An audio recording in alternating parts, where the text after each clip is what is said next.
जय हिंद दोस्तों। आशा करता हूँ आप सभी लोग अच्छे होंगे और अपने परीक्षा की तैयारी अच्छे से कर रहे होंगे। बच्चों, हम लोग आज रीजनिंग का एक और खंड लेकर आए हैं जो आपके आने वाली प्रतियोगी परीक्षाओं के लिए काफ़ी ज़्यादा महत्वपूर्ण है। अगर आप यूपीपी कांस्टेबल की तैयारी कर रहे हो तो ये वीडियो आपके लिए बहुत ज़्यादा इंपॉर्टेंट होने वाला है। बच्चों, चलिए हम लोग शुरुआत करते हैं अपने प्रश्नों की। सबसे पहला प्रश्न इसमें आपसे दे रखा है कि दिए गए प्रश्न में संबंधित संख्या ज्ञात करना है। ये जो वर्ड का रिलेशन होता है बच्चों, उससे रिलेटेड प्रश्न है। आप इसमें देखेंगे पहले से दूसरे के बीच में जो संबंध होता है वैसे ही संबंध दूसरे और तीसरे के बीच में दर्शाया जाता है। अब बच्चों, हम लोग सबसे पहले देखते हैं पहले से दूसरे के बीच में संबंध क्या है। आप 4 का स्क्वायर करोगे तो 16 होगा, ठीक। लेकिन बच्चों, अगर 7 का आप स्क्वायर करोगे कितना होगा? 49। इस किसी ऑप्शन में जो दिए गए ऑप्शन है ABCD, उनमें से आपको 49 कोई दिख रहा है तो नहीं दिख रहा है, मतलब इस तरीके से ये प्रश्न सॉल्व नहीं होगा, तो ये गलत हो जाएगा। अब क्या करते हैं बच्चों, अब आप देखो इसमें दूसरे में क्या रिलेशन है। तो बच्चों पाओगे 4 से जब आप 16 में जाओगे तो इंटू 4 हो रहा है ना, 4 4 जा 16 होता है। एज इट इज़ हम लोग देखते हैं 7 गुणे कितना, 7 गुणे 4 करेंगे तो कितना आएगा? तो 7 गुणे 4 28 आएगा। 28 बच्चों किसी ऑप्शन में है? बिल्कुल है, ऑप्शन नंबर डी में 28 मौजूद है। तो कह सकते हैं बच्चों इसका option number D is the correct answer. अगले प्रश्न पर चलते हैं। अगला प्रश्न आपसे क्या कह रखा है बच्चों? ये कह रखा है आपसे कि दिए गए प्रश्न में हमें संबंधित शब्द ज्ञात करना है। ये रिलेशन किसका है? संबंधित शब्द से है। अब वैसे आप देखें पहले से दूसरे में क्या है, वही रिलेशन तीसरे से चौथे में होना चाहिए। पहले से चंद्रमा और उपग्रह में कैसा रिलेशन आपको दिख रहा है? आपको बच्चों पता होगा, जनरली जो विज्ञान से होंगे तो उनको एक पूर्ण रूप से पता होगा। अब जैसे चंद्रमा है बच्चों, अगर चंद्रमा की बात करें हम तो ये पृथ्वी का उपग्रह है कि नहीं? किसका? पृथ्वी का उपग्रह है चंद्रमा, ठीक है। वैसे ही पृथ्वी किसका, मतलब अब जैसे होता है ना कि चंद्रमा उपग्रह है, वैसे पृथ्वी बच्चों क्या है? जैसे चंद्रमा पृथ्वी का उपग्रह है, वैसे पृथ्वी क्या है बच्चों? तो पृथ्वी क्या है? ग्रह है। आप जानते होंगे कि जो अर्थ है अपना, ये एक प्लेनेट है। तो ऑप्शन नंबर बी हमारा करेक्ट आंसर हो जाएगा। अगले प्रश्न पर आते हैं। अगला प्रश्न आपसे पूछ रखा है बच्चों कि निम्नलिखित में से कौन सा समूह संबंधित नहीं है? समूह किसका दे रखा है आपको? नींबू, इमली, कच्चा आम और चीनी। आप इसका कैसे पता लगाएं कि कैसे संबंध नहीं है? आप अगर बच्चों बात करो, जो नींबू होता है या फिर कच्चा आम होता है या फिर इमली होती है, ये तीनों क्या हैं? एक प्रकार के खट्टेपन का स्रोत है। मतलब कह सकते हैं कि ये खट्टेपन का एक स्रोत है। और चीनी क्या है बच्चों? आपको पता होगी चीनी मीठी होती है। तो समूह तो दर्श गया आपको ना, इन तीनों में जो संबंधित है वो क्या है? खट्टेपन का, और चीनी एक मीठेपन का संबंधित है। तो बच्चों इन समूह से कौन एकदम अलग है? तो ऑप्शन नंबर डी। आपको पता है सब खट्टे हैं, चीनी अलग है, तो ये संबंधित नहीं है। डी किस ऑप्शन में है बच्चों? डी ऑप्शन में। तो option number D is the correct answer. अगला प्रश्न देखिए बच्चों, इसमें क्या कह रखा है। जनरली एक विशेष कोड में इसको लिखा है टाइम। आप टाइम को YRK में कैसे लिख सकते हो? टाइम इसको कन्वर्ट कितना करना है? YRK में, क्योंकि देख कह रखा है कि अगर एक कोई विशेष कोड है TAM, इसको हम लोग RYK के रूप में लिख रहे हैं, तो HIS को किस कोड में लिखेंगे? तो बच्चों इन दोनों में रिलेशन क्या है? T से जब R में जा रहे हो तो आप पाओगे क्या? T से R में जाने के लिए -2 हो रहा है। बच्चों ये प्लेस वैल्यू के हिसाब से प्रश्न पूछा जाता है। T से आप R में जाओगे तो -2 हो रहा था। A से -2 में जाओगे तो Y आएगा, और M से -2 में जाओगे तो बच्चों K आएगा। एज इट इज़ हम लोग देखते हैं इसी तरह HIS का निकालते हैं। HIS का कैसे निकालेंगे बच्चों?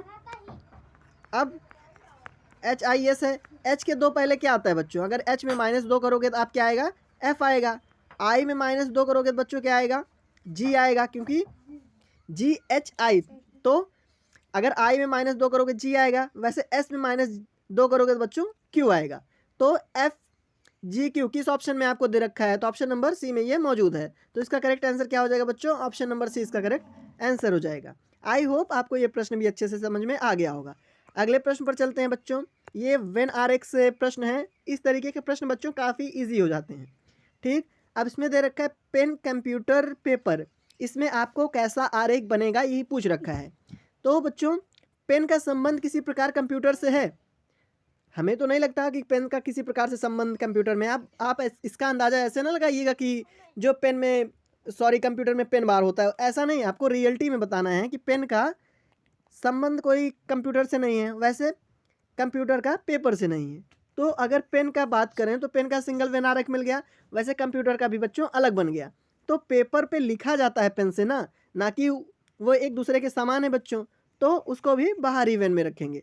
तो इस तरह का आरेख आपका किस में बन रहा है, तो आप पाएंगे ऑप्शन नंबर ए में बच्चों इस तरह का आरेख बन रहा है। तो ऑप्शन नंबर ए इसका करेक्ट आंसर हो जाएगा। अगले प्रश्न पर आते हैं बच्चों। अगला प्रश्न आपसे पूछ रखा है, कह रखा है कि यदि प्लस के स्थान पे हम माइनस रखें तो बच्चों और इनटू के प्लस पे डिवाइड, तो आप इस इक्वेशन को सॉल्व करने पे मान क्या आएगा। तो हम लोग बच्चों सॉल्व कर लेते हैं। सबसे पहले कह रखा है प्लस के स्थान पर हमें क्या करना है, माइनस मानना है। तो 75 एज इट इज लिखते हैं, प्लस की जगह माइनस लिखना है। ठीक, ये ब्रैकेट ऑफ करते हैं। इनटू की जगह हमें क्या करना है बच्चों, डिवाइड। ठीक, फिर ब्रैकेट है, इसको भी ऑफ करते हैं हम लोग। फिर कितना है, सॉरी डिवाइड की जगह हम लोग को इनटू की जगह डिवाइड रखना है, तो इसको डिवाइड रखेंगे, उसके प्लेस पे क्या है 10। अब बच्चों हम इस इक्वेशन को सॉल्व कर लेंगे जनरली। आप 75 में से जब, सॉरी बच्चों यहाँ थोड़ी सी गलती हो गई, हमने मान नहीं लिखा। डिवाइड के बाद इसका मान कितना है 5। अब इसी को हम लोग सॉल्व करेंगे। 75 से बच्चों आप 60 माइनस करोगे तो आपके पास क्या बचेगा। 75 से जब आप 60 माइनस करोगे तो बच्चों 15 आएगा। अब हम लोग इसको डिवाइड करते हैं 5 से, उसके बाद जो आएगा उसको पूरा डिवाइड करेंगे 10 से। तो बच्चों अब इसको सॉल्व करेंगे। 15 को 5 से आप डिवाइड करोगे कितना आएगा आपके पास 3 ना बच्चों, और 3 को 10 से डिवाइड करोगे कितना आएगा 0.3 आएगा। अब 0 पॉइंट किस ऑप्शन 3 किस ऑप्शन में बच्चों दे रखा है, ऑप्शन नंबर ए में, तो इसका ए ही बच्चों करेक्ट आंसर हो जाएगा। आई होप ये प्रश्न भी आपको अच्छे से समझ में आ गया होगा। अगला प्रश्न आपका डायरेक्शन से है। ये क्या कह रखा है कि कोई लड़की है सुकन्या। सबसे पहले हम लोग एक डायग्राम के हेल्प से देख लेते हैं कि इधर क्या कौन सी डायरेक्शन है। इधर पूरब है बच्चों, इधर पश्चिम है, इधर उत्तर है और इधर दक्षिण है। तो अब देखते हैं, सुकन्या जो है वो दक्षिण की तरफ 2 किलोमीटर चलती है बच्चों।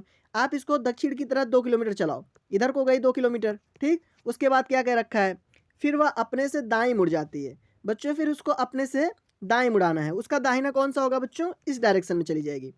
ठीक, उसका दाहिना इधर होगा, तो कितने किलोमीटर चली 500 मीटर।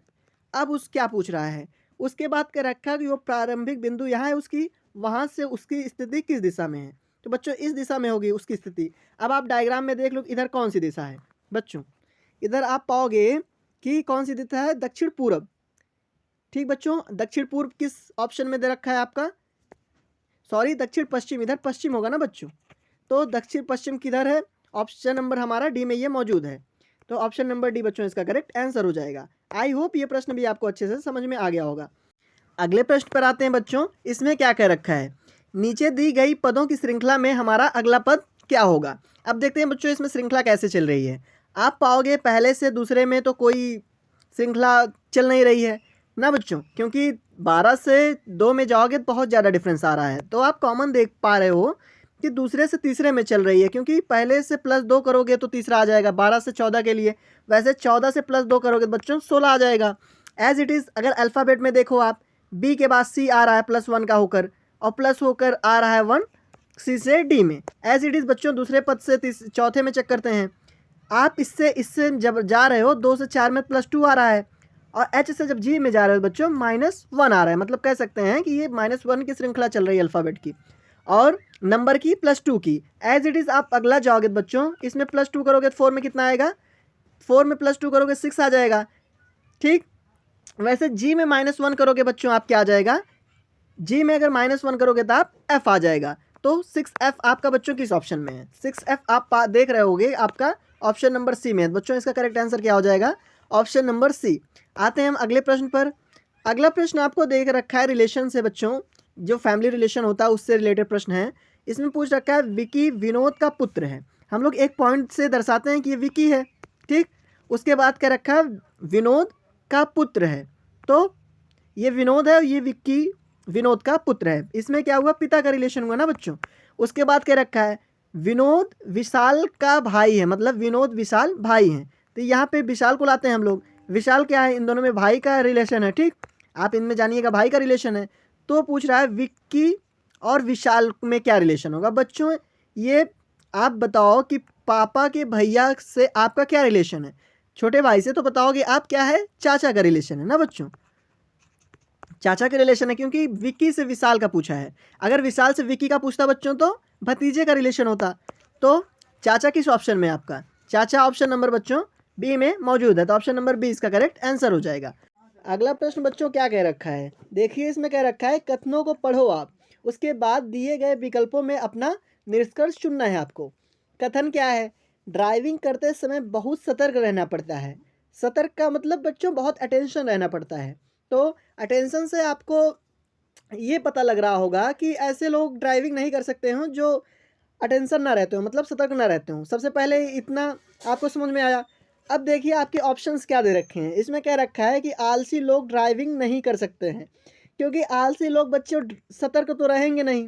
ठीक, अब देखिए दूसरा क्या कह रखा है, इसके अनुसार कि हम सतर्क रहकर दुर्घटनाओं को रोक सकते हैं। बच्चों ये कथन एकदम सही है, लेकिन पहला कथन बच्चों गलत है। क्यों? क्योंकि इसमें अटेंशन वाला बात कह दिया ना, सतर्क रहने वाले। तो सतर्क आलसी का विरोधी होता है, तो पहला निष्कर्ष बच्चों गलत है। तो आप देखें किस निष्कर्ष में मतलब केवल दो सही है, मतलब किस ऑप्शन में केवल दो सही है। तो आप पढ़ोगे पहले में निष्कर्ष एक पहला गलत हो जाएगा, दोनों गलत है, ना तो एक ना तो दो, ये भी गलत है। बच्चों इसमें देखिए केवल दो की बात कर रखी है, इसलिए ये ऑप्शन करेक्ट हो जाएगा। आई होप बच्चों आपको प्रश्न समझ में आए होंगे अच्छे से। अगर आए होंगे तो प्लीज़ लाइक ज़रूर करिएगा। Thank you.